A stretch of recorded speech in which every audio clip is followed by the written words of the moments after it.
I've got our cooled filling of the garlic and the diced onions and the cauliflower rice that we sauteed in the pan.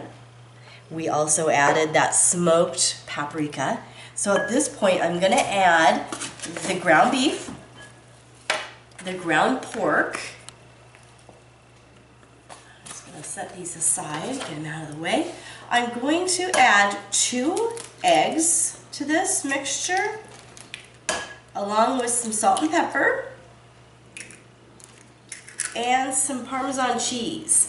So, and with the cheese, you can actually use Parmesan, mozzarella, a smoked cheese would be nice, about a cup. And this is also going to act somewhat as a binder, just like the eggs. And if you are lactose intolerant, just omit the cheese. It's totally optional at this point. So I'm going to grab the salt and pepper. Get some good salt in there. And remember, we already seasoned the onions and the cauliflower. So we're just going to add enough seasoning, about ½ teaspoon of each, to make sure that our meat is seasoned well too. So this is where it gets good and dirty. I always say our best tools are at the ends of our hands. So just get in there and work all of that cauliflower and eggs and cheese and meat together.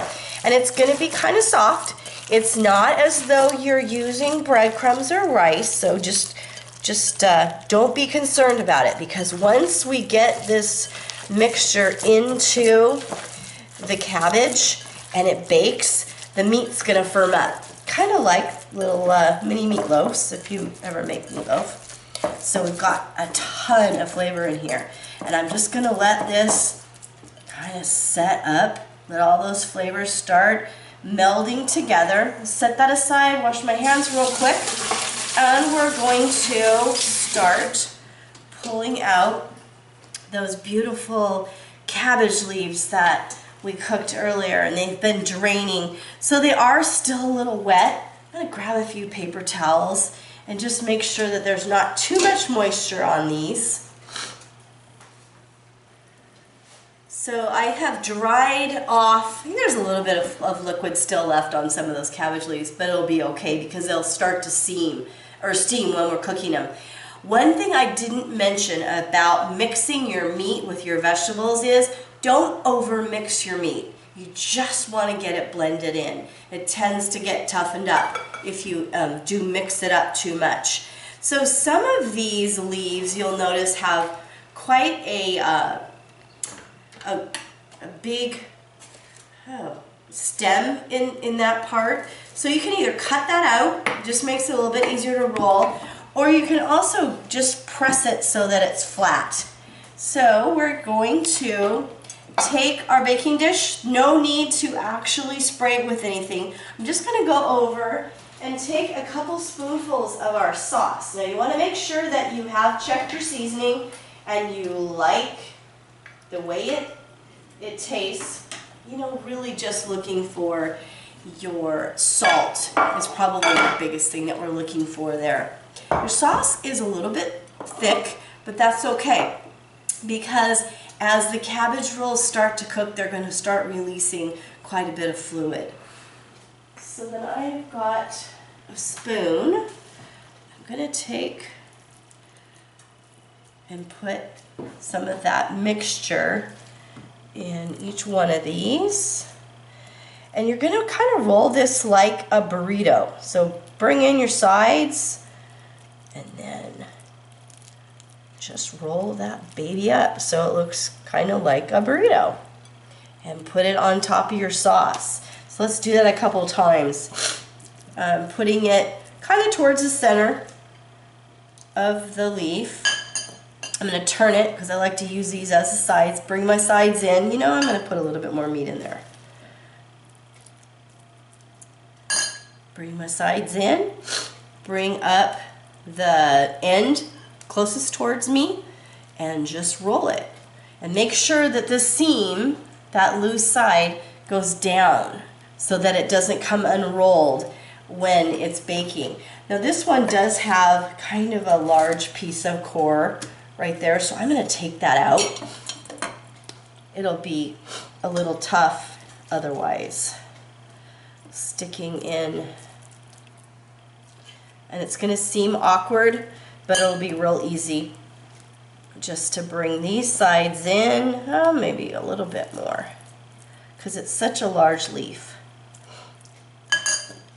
Bring these sides in, and you can see how soft these are and really pliable and easy to work with. And that's why we steamed that cabbage. So we just continue to, sometimes too I will take my meat mixture, and once I've got a real hang of what I'm doing, go ahead and just lay out your meat on each one of these, kind of like a process line, so that you can just do one right after the other and get those into your pan. Once that you've got all these rolled and into your pan, then we're going to take the rest of our sauce and cover the rolls with it. You can either use the lid if you've got a lid to your baking pan, or you can cover it with foil. And we're going to bake these on 350 for approximately 2 hours. And you can be checking those throughout that cooking, you know, close to hour and a half or so, depending on what kind of oven you have. We're going to actually use a quick convection oven tonight, so these are probably going to cook a little bit faster than just your standard oven. Just keep rolling. Here are the rolls tight into the pan that we've put a light amount of sauce on the bottom. And then I'm going to take the remainder of our sauce and just spoon this on top. I have a tight fitting lid for this particular casserole dish, so I am going to use it. If I didn't, I would just cover these with foil because we want these to steam. And we're going to cook them until they're very tender and the meat inside is cooked. So you can always use a stick thermometer if you have one. Great tool to have at home so that you can see if you're up to 150 degrees. That's what we want to shoot for with these. Now, one other fun thing to do with these, if you ever want to play around with the flavors, is rather than making your marinara type sauce, is to use salsa. And you can make your own salsa if you got a great recipe, or any jarred salsa, and try to do one that has a little bit of chunkiness to it. Great, yummy flavor. So before I throw these in the oven, I just want to remind you of a few things. When you start your recipe, make sure that you've gone through the whole recipe and that you understand what it's telling you and what the techniques are that you're going to be using, and that you have all your ingredients readily available to you so that you don't have to stop and figure out what you need next. It just makes everything come together so much easier, quicker, and you'll be so much happier with your success.